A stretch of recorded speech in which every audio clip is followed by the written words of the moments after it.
Donc, mes amis, si nous voulons que notre peuple retrouve son pouvoir de décision perdu, si nous voulons que notre peuple redevienne acteur de son destin,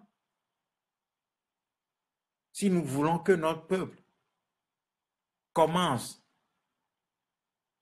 débute l'entreprise de reconstruction du pays et partant de là, du continent africain, nous devons armer mentalement nos peuples. Nous devons le faire voir la profondeur du problème. Nous devons faire voir à notre peuple et à sa jeunesse en particulier la gravité de la situation. Nous n'avons pas le droit de lui cacher la profondeur et la gravité du problème qui est le nôtre. Il y a beaucoup de gens qui ne comprennent même pas encore le problème africain, mais qui parlent et qui empêchent la réflexion réaliste de s'installer.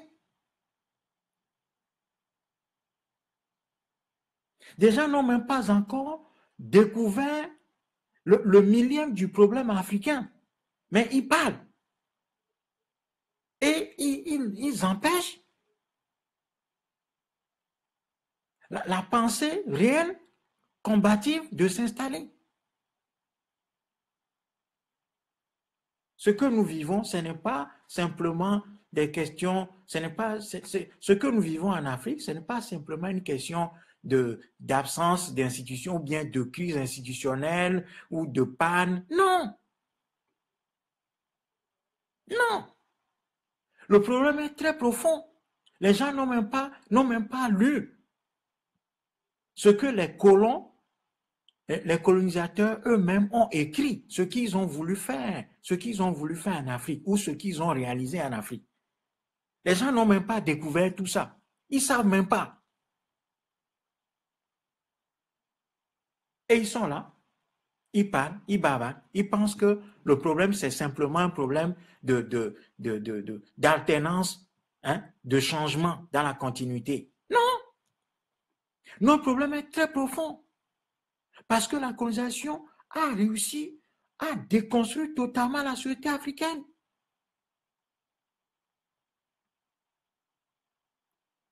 Et nous sommes piégés par un certain nombre d'institutions. Nous sommes piégés par un certain nombre d'appareils tels que l'école qui nous aliène davantage, tels que la religion qui nous aliène davantage. Et les gens sont là. Ils te parlent toujours de Dieu, de Dieu, de Dieu, de Dieu, que Dieu va, Dieu, Dieu, Dieu. Mais non!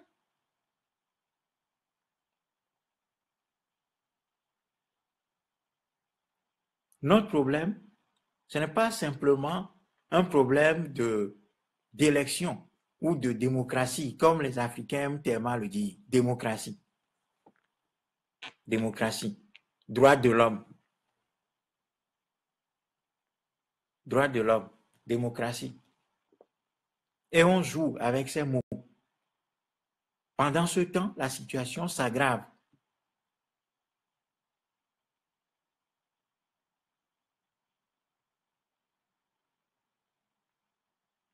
Donc, je reviens encore une fois sur la question du soi-disant dialogue au Togo. Le dialogue, le soi-disant dialogue, n'est pas l'outil adapté en face du pouvoir de Fort Gnassingbé. Parce que ce pouvoir-là,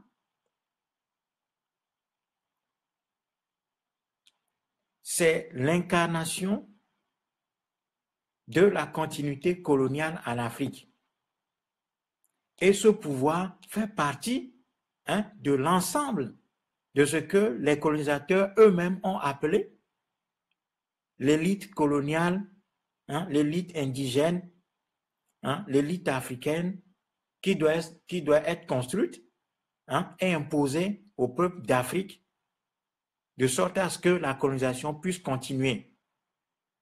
Si nous n'avons pas encore intégré ça, c'est que nous n'avons pas encore compris le problème. Si nous n'avons pas encore compris que nous ne sommes pas dans une situation de crise politique en Afrique, nous ne sommes pas dans une situation de crise politique au sens classique du terme au Togo, et que nous sommes plutôt dans une continuité coloniale, alors là, ma foi, nous ne savons pas encore ce que nous devons faire. Ça veut dire que nous ne savons pas encore ce que nous devons faire pour pouvoir nous en sortir.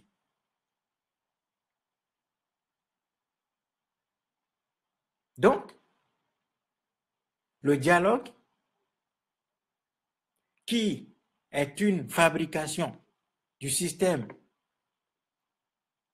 de la France-Afrique d'abord, pour pouvoir casser les velléités insurrectionnelles, indépendantistes, révolutionnaires du peuple africain. Si nous pensons que le dialogue est un outil adapté, alors là, nous avons tout faux. Alors là, les Nyasingbe, les Biya, les Bongo, les Ouattara et des gens de cet acabit vont continuer à diriger en Afrique. Voilà, parce que nous n'avons pas encore compris ce qui est notre problème. Donc, je le dis, depuis des années, quelqu'un pose la question, on fait comment? On fait comment? Pour faire quoi? Je dis que si nous comprenons le problème, comme je viens de l'expliquer, comme un problème colonial, ça veut dire que la réponse, ça veut dire que le combat qui doit être mené n'est pas un combat pour la réforme, parce qu'on ne réforme pas une institution coloniale, on ne réforme pas la colonisation. On ne dialogue pas avec le crime, on ne réforme pas le crime, on ne moralise pas le crime. Le crime, on le combat. Et pour le combattre, nous avons besoin de nous organiser. Nous avons besoin de nous organiser, de nous structurer. Ça ne suffit pas de nous organiser, de nous structurer. Troisième élément important, c'est de planifier stratégiquement ce que nous voulons faire. Est-ce que les gens comprennent? Est-ce que vous comprenez ça? La planification stratégique, qui veut dire qu'il faut se doter d'un agenda. D'un agenda qui prend en compte le problème que nous avons en face de nous dans sa réalité. Qui doit anticiper les difficultés possibles, la réaction du camp d'en face et nos propres problèmes. La planification stratégique doit pouvoir doter notre mouvement de libération d'un agenda. Mais cet agenda doit tenir compte de problèmes qu'on a en face de nous. Et, deuxième élément, de nos forces et de nos faiblesses. Ça veut dire que nous avons besoin d'un leadership capable de comprendre d'abord le problème que nous avons en face de nous. Qui sont les acteurs? Quels sont les alliés possibles? Quelles peuvent être les réactions et les actions du camp d'en face lorsque nous jouons tel ou tel élément? Nous devons étudier le terrain. La question de la violence policière, militaire et milicienne. Le déploiement des milices, de la violence, du pouvoir en place. Comment est-ce qu'on l'a anticipé? Quelle réponse lui apporter? C'est ça que la planification stratégique est appelée à résoudre comme question. Mais ça, c'est une science. Ce n'est pas un jeu de l'autosport ou de l'auto-benz. Ce n'est pas un jeu de l'autosport où on se livre au hasard des choses. Il faut s'asseoir, réfléchir pour élaborer cette planification stratégique.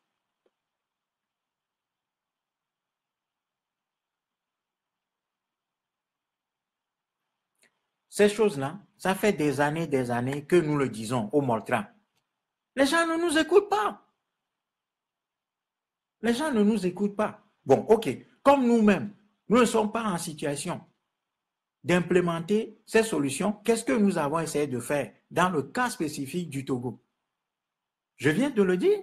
Nous nous sommes approchés des partis politiques qui sont au devant de la contestation populaire pour leur donner ces instruments, puisque même ils ne viennent pas vers nous. Donc, nous avons essayé de les approcher pour leur donner un certain nombre de ces éléments. Et ces gens ont refusé. Ils ont refusé parce qu'ils ont été très clairs. Ils ne sont pas dans une logique d'insurrection populaire. Ils ne sont pas dans une logique de révolution populaire. Ces gens veulent une réforme du système colonial, ce qui est une aberration, ce qui est une hérésie intellectuelle.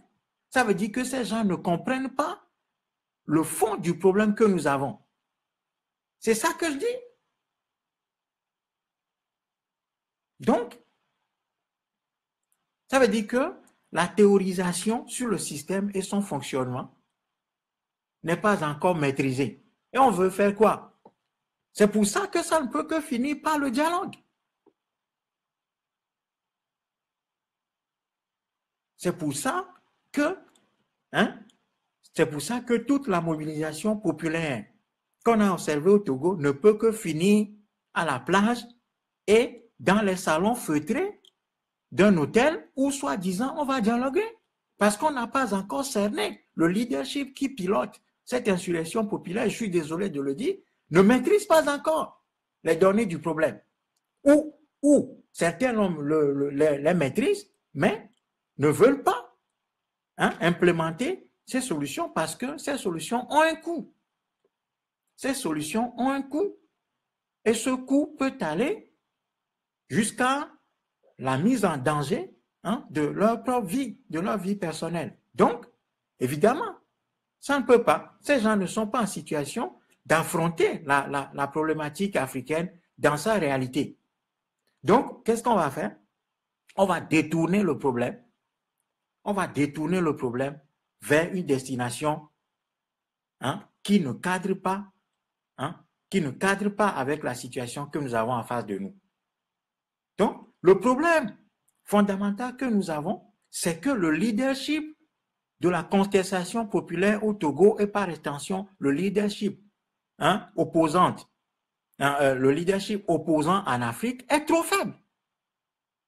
Ce leadership n'a pas encore compris la quintessence du problème africain qui est un problème de continuité coloniale. Ce n'est pas simplement un problème de crise politique.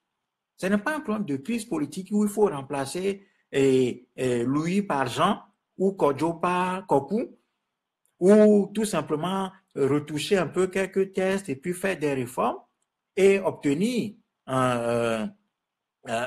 une démocratie. Mais non, notre problème va au-delà de ces considérations superficielles.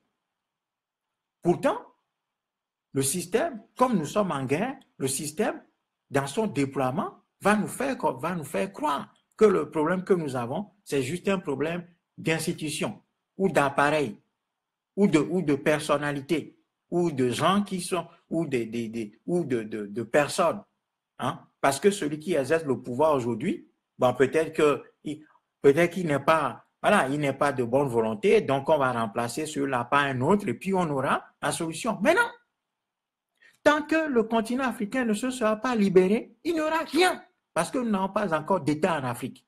Lorsqu'il y aura des États en Afrique, vous verrez que quand quelqu'un prendra le pouvoir et qu'il ne serait pas dans la dynamique de faire la volonté du peuple, eh bien, cette personne-là sera démise de ses fonctions très rapidement.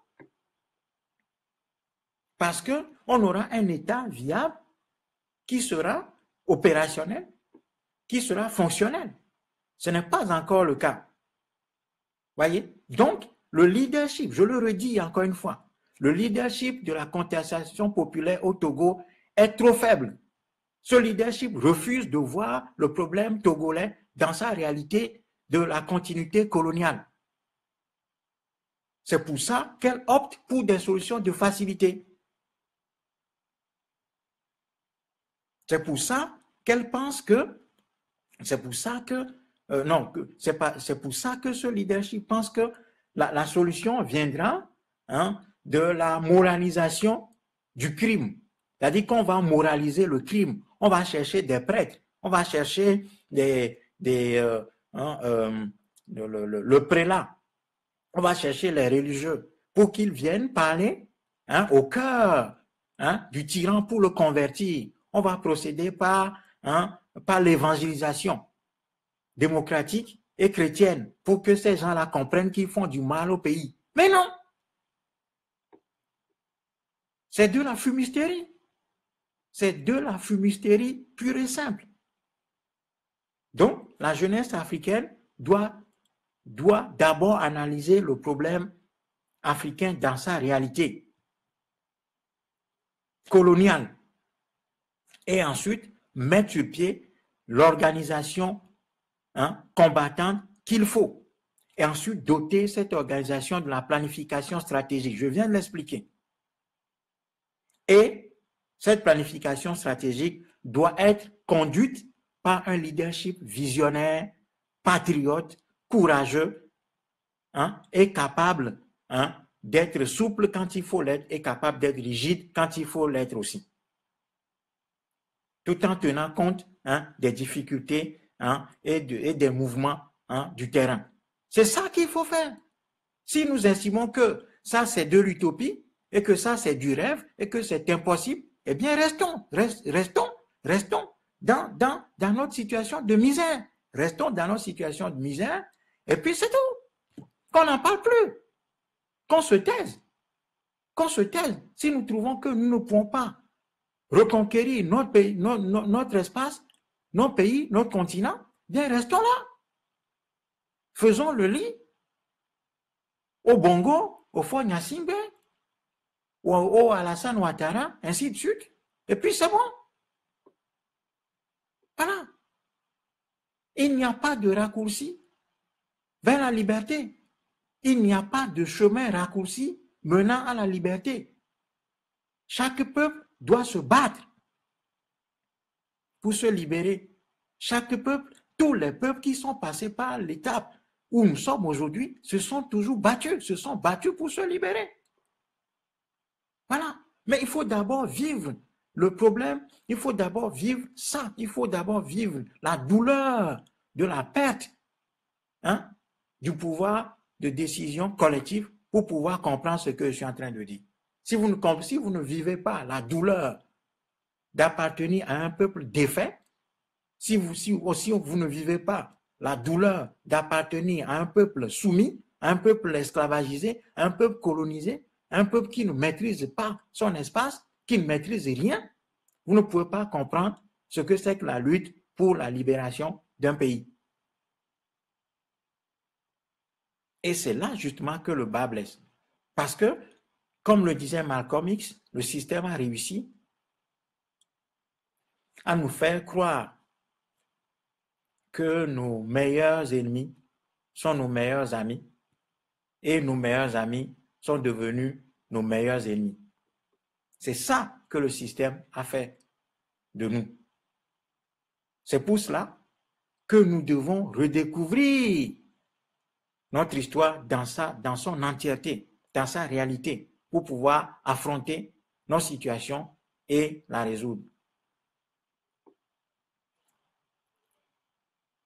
Alors, il y a quelqu'un qui dit les Africains ne sont pas suffisamment armés intellectuellement pour comprendre ce que nous vivons. Les Catalans ont préparé leur jeunesse pendant 20 ans pour arriver au référendum. Nous devons rééduquer les masses sur les réels enjeux. Mais bien sûr, c'est ce que nous sommes en train de faire depuis des années. Normalement, comme je l'ai toujours dit, le MOLTRA devait être à un niveau aujourd'hui de mobilisation et d'action tel que nous ne pouvons. Aujourd'hui, qu'est-ce qui se passe? Nous n'avons, c'est-à-dire que nous avons refusé de voir nos situations en face. Il n'y a pas pire aveugle que celui qui ne veut pas voir sa réalité. Donc,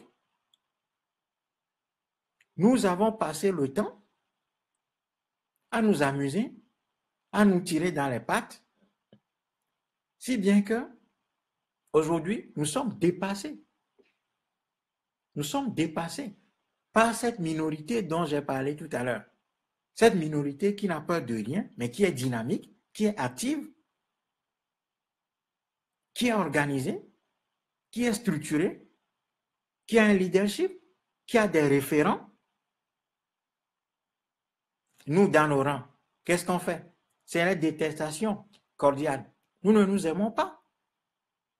Quand c'est comme là qui crée quelque chose, les autres ne veulent pas venir. Résultat, là où tout le monde est souverain, chacun devient esclave. Là où chacun est souverain, là où tout le monde est souverain, chacun est esclave du système. Voilà. Parce que nous avons refusé de nous doter d'un leadership capable de nous conduire. Et après, on se plaint. Mais non. Nous récoltons ce que nous avons semé. Nous avons voulu le vide dans nos rangs. Eh bien, nous avons un résultat vide. Nous avons le résultat du vide. Parce que nous avons tout joué à ce jeu de si c'est X qui est devant, moi Y, je ne vais pas le suivre. Qu'est-ce qu'il a à m'apprendre? Qu'est-ce que celui-là connaît plus que moi? Il est qui? On a tout joué à ce petit jeu-là. Et aujourd'hui, on s'étonne qu'on soit dans le vide. Donc, c'est un changement de paradigme qu'il faut avoir. Nous devons repartir de zéro parce que nous n'avons rien construit de véritablement solide toutes ces années durant. Nous sommes rattrapés par nos propres turpitudes. Nous sommes rattrapés par nos propres insolences. Et nous sommes rattrapés par nos propres querelles interpersonnelles de bas étage. Nous sommes rattrapés par notre fonctionnement villageois. Et ce n'est même pas un fonctionnement villageois au sens africain du terme. Hein. Non. On s'est laissé aller. Et aujourd'hui, nous sommes rattrapés par notre propre réalité. Et on se plaint de quoi? Et on se plaint de quoi? Non. Oui. Donc, ça fait des années. Allez sur Google. Qu'est-ce qu'on n'a pas écrit? Qu'est-ce que nous n'avons pas dit? Nous avons commencé par faire des conférences et ainsi de suite un peu partout. Qu'est-ce que nous avons récolté? Zéro. Nous nous épuisons. Et aujourd'hui, chacun sur Facebook joue au libérateur. Chacun vient sur Facebook pour jouer au libérateur.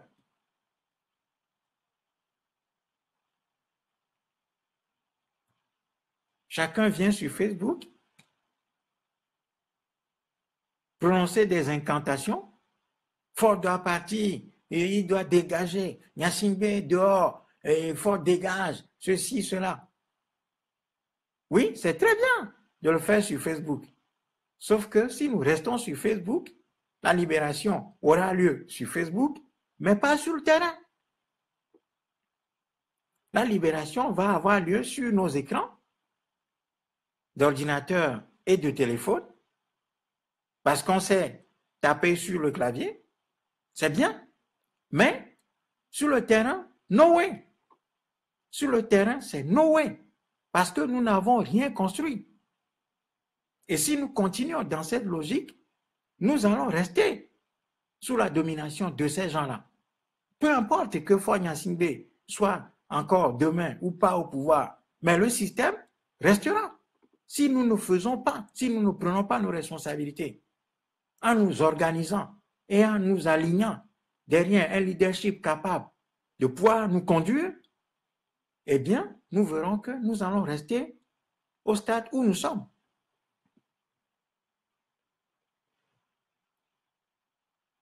Voilà les réalités. Donc, nous jouons chacun, ça nous amuse. Hein. Il y a des gens même qui disent que ce que nous sommes en train de faire, c'est une question de place et que c'est une question de compétition où chacun veut être visible. Mais non, si c'est ça, le combat que nous avons à mener, c'est peine perdue. Et moi, ce combat-là ne m'intéresse pas. Ce n'est pas d'être star parmi des esclaves. Être star parmi les esclaves n'apporte strictement rien du tout. Mais il y a beaucoup de nos compatriotes africains qui pensent que ce qui se joue, c'est une bataille d'affirmation et c'est une bataille de visibilité de chacun contre chacun. Donc, nous refusons de nous mettre en mouvement de manière collective, de manière rassemblée, pour pouvoir véritablement affronter le système que nous avons en face de nous. Et chacun joue au libérateur né. Chacun joue au Jésus noir, au Jésus togolais, au Jésus africain. Le libérateur. Donc, nous avons refusé de bâtir des alliances de combat, des outils de combat. Un mouvement comme le Moltra doit aujourd'hui être dans une dynamique qui doit effrayer le système en place. Mais où sont les ressources humaines? Où sont les Africains? Où sommes-nous? Nulle part. Nulle part. Chacun vient s'extasier, jouer au plus beau, au plus bel orateur sur Facebook et tout s'arrête là. Alors, je le redis, si nous continuons comme ça, nous allons libérer l'Afrique et le Togo sur nos claviers d'ordinateur, sur nos claviers de téléphone. Nous allons proclamer Urbi et Torbi, Ford doit partir, et Gnassingbé dégage, Gnassingbé criminel, libération demain, machin, tout ça. Mais sur le terrain, il ne se passera absolument rien parce que nous n'avons pas encore compris, nous n'avons pas encore bâti les instruments de combat. Nous n'avons pas encore bâti des instruments de combat dirigés par des gens qui ont bien compris le problème africain, qui ne sont pas des vendeurs d'illusions, qui sont dans la gravité et qui ont pris le temps d'étudier, d'analyser le problème tel qu'il est, en allant lire dans la pensée du colonisateur. C'est ce travail-là que nous autres, nous avons fait. C'est pour ça que quand beaucoup de gens s'agitent sur Internet ou s'agitent ici et là, nous restons tranquilles. Parce que nous savons modestement ce qui se passe. Nous savons, nous connaissons la profondeur du problème de notre continent. C'est pour ça que les agitations quotidiennes ou les m'as-tu vus quotidiens, où chacun veut jouer au plus malin, ça ne nous intéresse pas. Ça ne nous intéresse pas du tout, parce que là, le problème n'est pas là. Le problème n'est pas du tout à ce niveau. Voyez? Donc, aujourd'hui, nous sommes dans une situation où, si la jeunesse africaine ne prend pas ses responsabilités, en se retrouvant dans une structure de combat panafricaniste, menée par des gens aguerris, visionnaires, patriotes, capables de concevoir une planification stratégique, qui n'ont pas l'étoffe de diriger ce qui doit être le mouvement de libération de nos territoires, nous avons tout faux. Nous avons tout faux. Ça veut dire que nous allons rester dans nos fers. Nous allons rester prisonniers de ce système. Nous allons faire des soi-disant élections ici ou là. On va remplacer Abdoulaye Wade par je ne sais qui, on va remplacer Fogna Sigwe par je ne sais qui, on va remplacer Alpha Condé par je ne sais qui, on va remplacer Ali Bongo par je ne sais qui, l'Afrique ne va pas bouger. Parce que le problème n'est pas simplement un problème de changement d'homme. Notre situation est une situation coloniale. Ça veut dire que l'Afrique, tout d'abord, dans sa géographie, dans sa cartographie, est le fait de l'étranger. C'est d'abord ça, la base. C'est-à-dire que les soi-disant États africains sont des constructions venant de l'extérieur. Ce sont des territoires qui sont la parfaite incarnation du visage d'autrui. Et donc, ces territoires sont programmés pour répondre aux besoins des autres. C'est ce que l'Afrique a toujours fait jusqu'ici. Alors, pour que l'Afrique redevienne africaine et que les ressources africaines servent d'abord à la satisfaction des besoins des Africains, il faut nécessairement reconquérir notre espace géographique d'abord. La conquête de notre espace est la première condition de la renaissance du continent africain.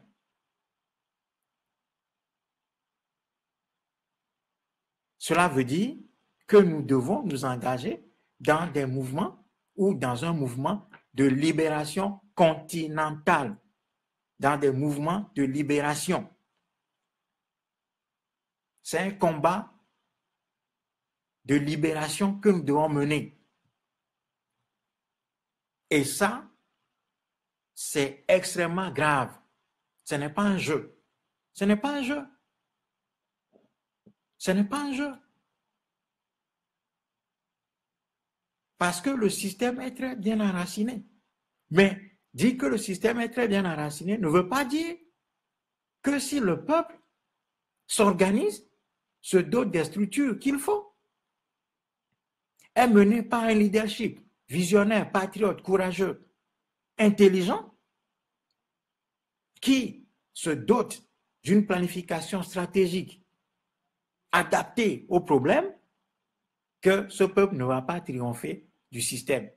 Parce que nous l'avons vu, dans l'histoire, dans toute l'histoire de l'humanité, aucun système n'a réussi à dominer un peuple de manière éternelle, de manière durable. Surtout un peuple déterminé, qui a décidé de s'affranchir. Aucune institution, quelle que soit sa force, n'arrive à dominer ce peuple ou à vaincre ce peuple. Et c'est là que notre responsabilité est en jeu. C'est sur ce point précis que notre responsabilité est en jeu. Donc, d'une certaine manière, à un certain moment de l'histoire, si les peuples ne se dotent pas des outils nécessaires et adaptés aux problèmes qu'ils ont, c'est que ces peuples deviennent coupables de leur propre suggestion. C'est qu'à un moment donné, ces peuples deviennent acteurs de leur propre domination et de leur propre destruction. Voilà ce qu'il faut dire. Voilà ce qu'il faut dire. Voyez? Donc, nous le disons encore une fois. Notre mission, c'est de faire comprendre dans un premier temps la profondeur de notre problème à notre jeunesse, à la jeunesse africaine, à la jeunesse togolaise.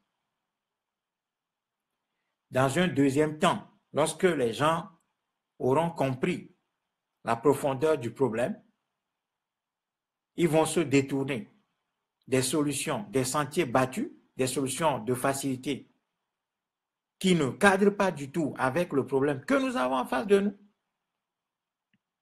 pour s'orienter vers des solutions de gravité, des solutions de responsabilité, à savoir le rassemblement dans des structures de combat de libération. Parce qu'il n'y a que ça. Il n'y a que ça qui reste. Il n'y a que ça qui reste aux Africains. Le reste, c'est de la digression et de l'amusement. Le reste, c'est de la digression et de l'amusement.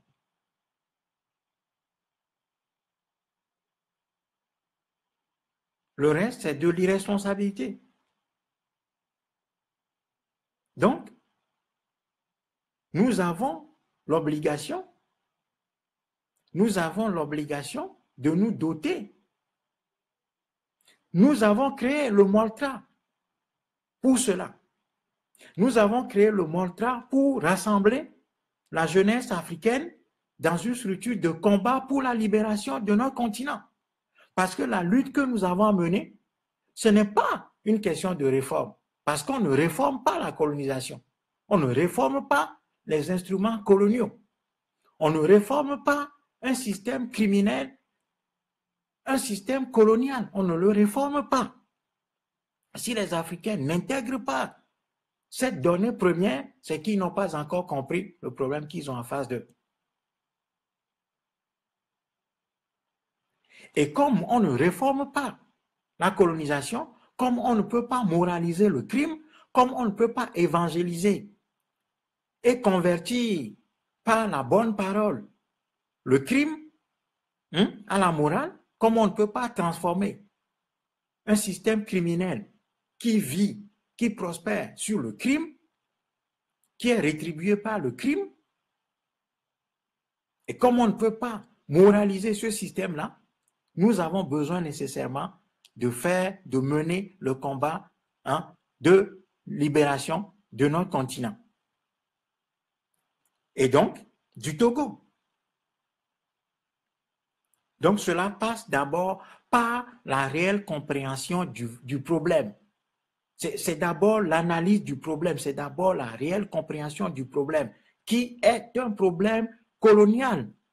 Ce n'est pas un problème de crise politique classique où on va réunir les acteurs autour d'une table pour définir une solution. Non, le problème africain est plus profond que ça. C'est un problème colonial. C'est-à-dire que c'est un continent qui est mis au service d'autrui. Et le colonisateur lui-même a dit que en partant, disons de manière visuelle en Afrique, en partant d'Afrique, de manière visuelle, c'est d'installer une élite coloniale. Je reprends la formule utilisée par les colonisateurs eux-mêmes. C'est de bâtir en Afrique une élite coloniale capable, une élite indigène capable de continuer l'œuvre coloniale du continent africain. Donc, cette élite-là, elle doit être détruite pour que l'Afrique renaisse. Et ce n'est pas en allant serrer les mains de ces gens-là, soi-disant dialoguer avec eux, qu'on va détruire cette élite coloniale qui est en train de démolir complètement notre continent et nos peuples. Donc, si nous comprenons le problème de cette façon-là, nous devons absolument et nécessairement, de manière logique, nous inscrire dans des cadres, dans des mouvements, dans des organisations qui prônent le combat de libération.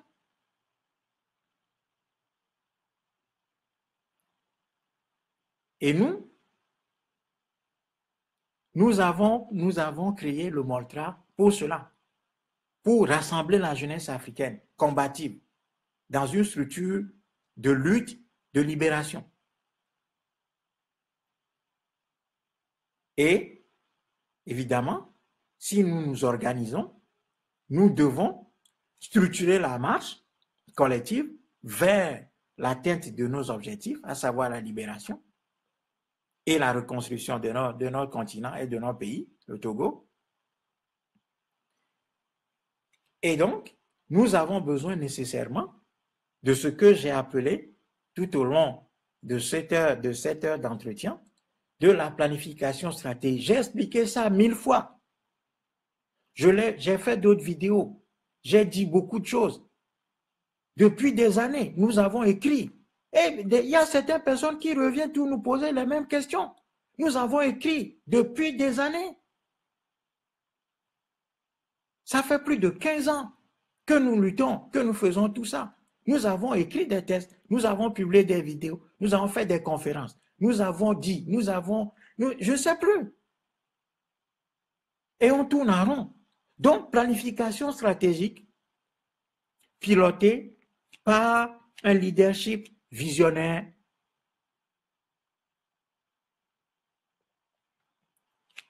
un leadership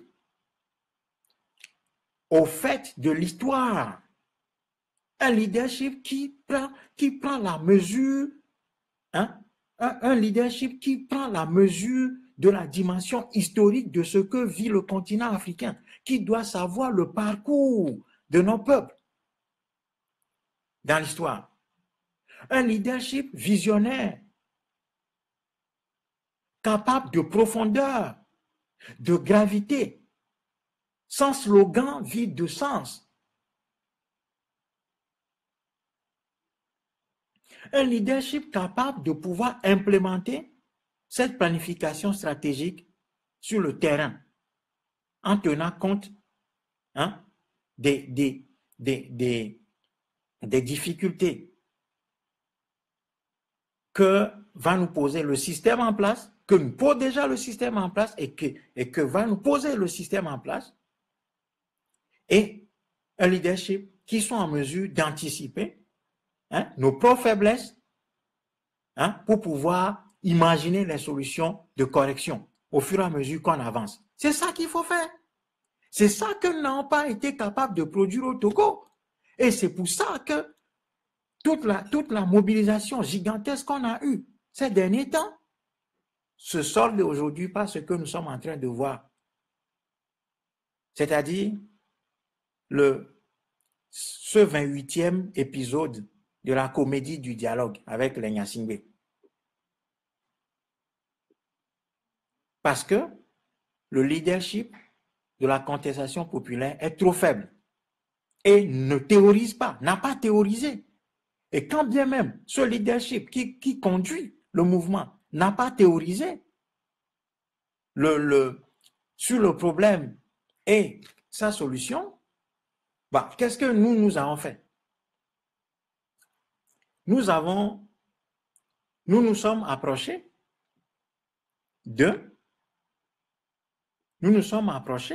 de ces partis politiques pour tout d'abord les écouter, comprendre où ils mènent, hein, le peuple qui est massivement mobilisé jusque dans sa diaspora. Et ensuite, renforcer leur capacité de réflexion et leur capacité opérationnelle. Donc, nous nous sommes approchés de ces partis politiques.